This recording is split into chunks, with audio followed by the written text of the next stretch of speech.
Coucou tout le monde, j'espère que vous allez bien. En tout cas, moi je vais super bien. Je tiens d'abord à m'excuser pour l'inactivité de ma page la semaine dernière. J'étais vraiment très prise avec le travail et aussi des trucs personnels que je devais faire. Mais cette semaine, je suis là pour qu'on puisse reparler d'un nouveau sujet concernant le Canada. Aujourd'hui, on parlera des trucs importants, des choses importantes à faire dès que tu viens d'arriver sur le territoire canadien.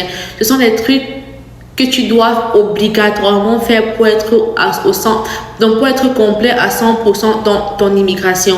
Alors, j'espère que cette vidéo va vous plaire et que ça sera aussi utile pour vous de savoir ce que vous devez faire exactement quand vous venez d'arriver au Canada. Sans plus tarder, on va commencer la vidéo. Mais avant qu'on commence la vidéo, si tu es nouveau sur ma page, n'oublie surtout pas de t'abonner et aussi de liker toutes mes vidéos. Mais si tu es ancien, tu sais déjà quoi faire. Sans plus tarder, on va commencer notre vidéo. Alors, si tu viens d'arriver au Canada, déjà, je te souhaite la bienvenue, mais tout commence vraiment à l'aéroport. Une fois que les agents fédéraux t'auront remis ton document qui prouve ton statut légal au Canada, ça peut être soit ton permis d'études, ton permis de travail, ou bien ta carte, ou bien ton papier de résidence permanente en attendant de recevoir ta carte, ou bien autre document. Donc, tant que tu as déjà un papier des agents fédéraux qui prouve que tu es légal au Canada, directement le lendemain, si c'est un jour ouvrable, je précise bien, tu dois chercher à te rendre à Service Canada pour pouvoir faire ta NAS, ton numéro d'assurance sociale. Désolée si j'abuse un peu, mais moi j'appelle ça habituellement le premier mari ou bien la première femme d'un ou bien d'une immigrante. Parce que sans ça, tu n'es rien au Canada et sans ça, tu ne peux rien faire au Canada. Alors, dès que tu arrives au Canada, le premier truc auquel tu dois d'abord penser, c'est de faire ton numéro d'assurance sociale à Service Canada. Alors, pour faire ta NAS, tu as juste besoin de ton passeport avec ton visa à l'intérieur, bien évidemment, de ton passeport et aussi de ton papier que les agents fédéraux t'auront remis à l'aéroport prouvant ton statut au Canada. Tu as juste besoin de ces documents-là. Mais tu peux aussi apporter un document, une pièce d'identité de ton pays si tu veux, mais la plupart du temps, juste ces deux documents suffisent pour faire ta NAS, en parenthèse, ton numéro d'assurance sociale. Alors, si je m'explique, tantôt j'ai dit que sans la NAS, tu ne peux rien faire au Canada. Justement parce que sans la NAS, tu ne peux pas travailler. Parce que quand tu iras pour postuler dans un emploi, ils vont te demander c'est quoi ton numéro d'assurance sociale pour pouvoir vérifier que tu es réellement légal au Canada. Ils vont te le demander. Ou bien même quand je t'envoie pour faire ta carte bancaire, donc pour trouver un compte en banque au Canada, ton banquier va te demander ton numéro d'assurance sociale pour pouvoir faire des enquêtes et vérifier ton statut au Canada. Ou bien même quand tu veux te prendre une maison ou bien autre truc à crédit, donc peu importe, on va te demander ton numéro d'assurance sociale. Mais attention à ne pas donner aussi son numéro d'assurance sociale à tout le monde parce que à partir de cela, certaines personnes malveillantes peuvent utiliser cela pour faire des fraudes en votre nom en utilisant votre carte, votre numéro d'assurance sociale et ça peut vous mettre dans les problèmes parce que si une personne utilise ton numéro d'assurance sociale pour faire les fraudes ou bien pour voler ton identité, il se peut que c'est toi qu'on accuse parce que c'est ton numéro qu'on a trouvé sur la fraude en fait. Donc attention aussi à ne pas donner ça à n'importe qui, juste donner ça. Pour moi, vraiment, les quatre personnes à qui vous pouvez donner votre numéro d'assurance sociale, c'est vraiment à votre emploi, si votre emploi est aussi légal, à votre emploi, à votre banquier et aussi quand vous en allez prendre quelque chose, quand vous allez prendre quelque chose à crédit, ça peut être soit une maison ou bien une voiture, ou bien quand vous déclarez aussi vos impôts. Parfois, on demande votre numéro d'assurance sociale. Donc, si je récapitule tout ce que j'ai dit, quand tu viens d'arriver au Canada, tu dois d'abord chercher à faire ton numéro d'assurance sociale parce que c'est la base de tout ce que tu... Donc, à partir de ça, tu pourras commencer ta vie au Canada. Si tu n'as pas ta NAS, tu ne pourras rien faire au Canada jusqu'à ce que tu l'obtiennes. Et ça se fait à Service Canada. Alors, après avoir fait ton numéro d'assurance sociale à Service Canada, tu peux maintenant chercher à te rendre dans une institution bancaire. Ça peut être soit RBC, ça peut être soit Desjardins, ça peut être soit TD Bank, ça peut être soit Banque Nationale. Tu peux chercher à te rendre là-bas pour t'ouvrir un compte bancaire. Mais avant de te rendre à une banque, essaye d'abord de naviguer sur chaque banque et voir celle qui sera la mieux pour toi. Ou bien tu peux aussi demander à des connaissances, à tes amis, ou bien même lire les avis sur toutes les banques et voir celle qui sera mieux pour toi afin d'y aller pour t'ouvrir un compte bancaire. Et pour t'ouvrir un compte bancaire, alors la plupart du temps, ils demandent juste ton passeport avec ton visa à l'intérieur, bien évidemment. Ton passeport, ton papier qui prouve ton statut au Canada, ta NAS que tu viens de faire. Ils m'ont demandé ta NAS parce que sans ça, ils ne pourront pas t'ouvrir un compte bancaire. Donc, c'est pourquoi j'ai mis la NAS en premier point comme truc important à faire au Canada. Donc, les banquiers vont te demander aussi ta NAS, ton adresse de résidence, à savoir où tu vis pour bien évidemment mettre ça sur tes informations personnelles. Et après, ils vont aussi te demander ton numéro de téléphone pour le joindre à l'intérieur et aussi un numéro de téléphone aussi de secours au cas où. Donc, je pense que c'est juste ces documents-là qu'ils te demandent pour t'ouvrir un compte bancaire. Ensuite, le prochain point important des trucs à faire quand tu viens d'arriver au Canada, c'est bien évidemment d'avoir un numéro de téléphone. Alors, dès que tu finis à Service Canada et que tu es allé à ta banque, directement, tu peux te rendre chez un opérateur mobile. Ça peut être soit Fido, Rogers, Bell, n'importe quel que tu veux. Mais avant aussi, bien évidemment, tu peux naviguer sur différents types d'opérateurs et voir celui qui sera le mieux pour toi. Donc, tu peux te rendre là-bas et demander à avoir un numéro de téléphone. Et le plus souvent, pour les numéros de téléphone, ils te demandent juste ta NAS, mais quelques rares fois. Mais si tu n'as pas la NAS, ils peuvent te demander ton passeport. Ils vont te demander ensuite la preuve de ton statut au Canada pour voir bien évidemment si tu es légal au Canada.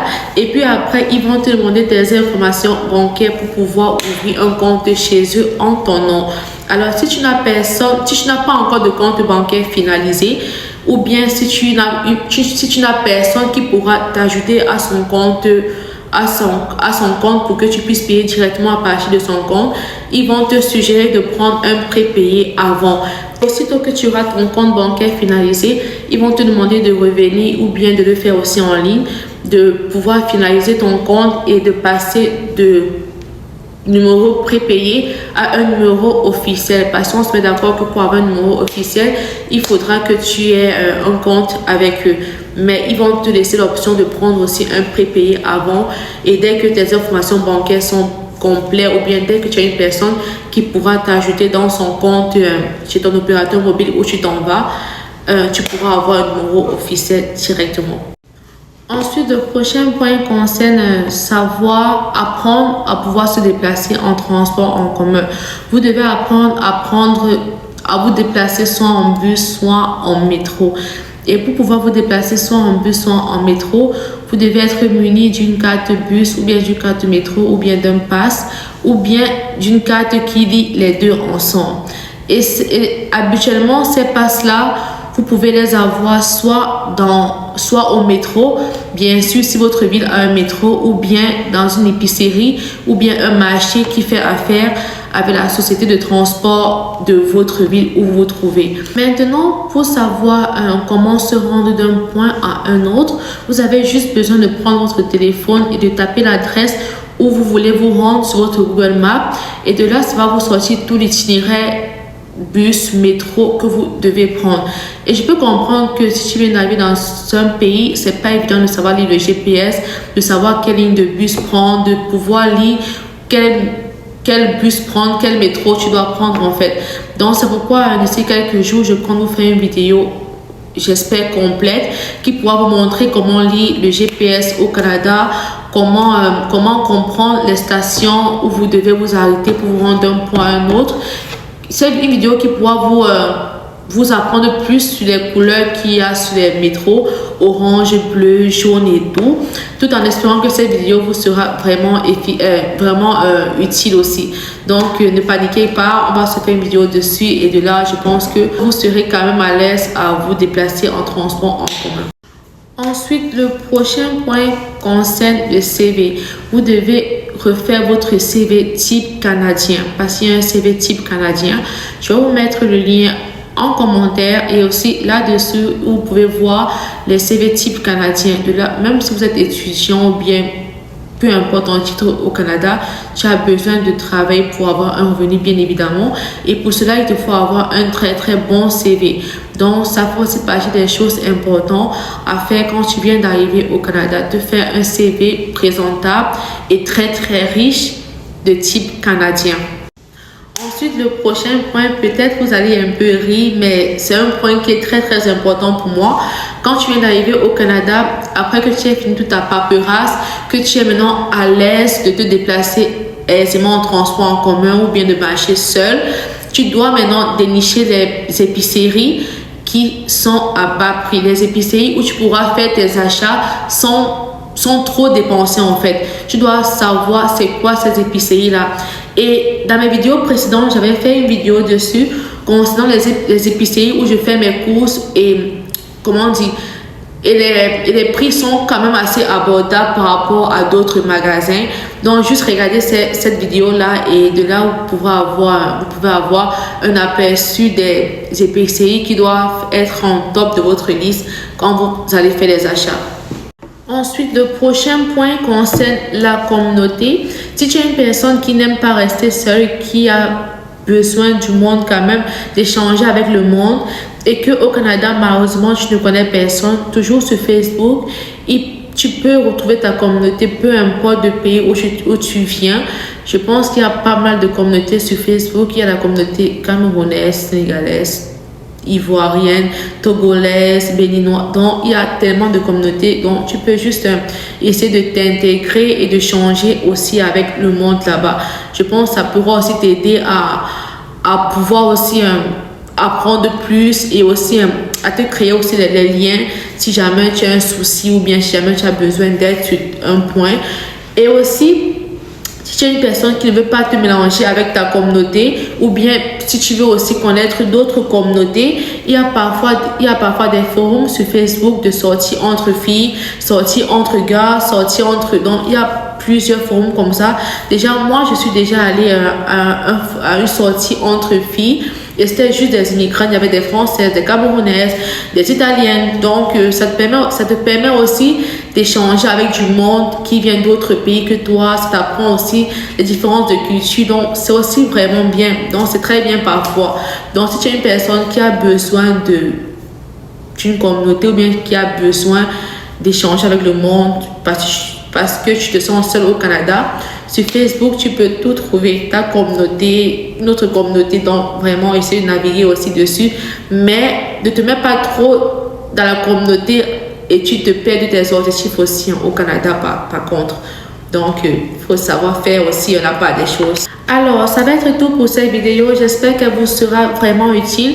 Désolée si elle est un peu longue. J'avais beaucoup à dire, mais j'ai gardé le reste pour une partie 2. Alors, si cette vidéo vous a été utile, juste être généreux avec des likes et des partages s'il vous plaît. Et si tu es nouveau sur ma chaîne, n'oublie surtout pas de t'abonner s'il te plaît. Alors on se voit très bientôt pour une nouvelle vidéo et j'espère encore que une fois de plus elle va vous plaire. Bisous.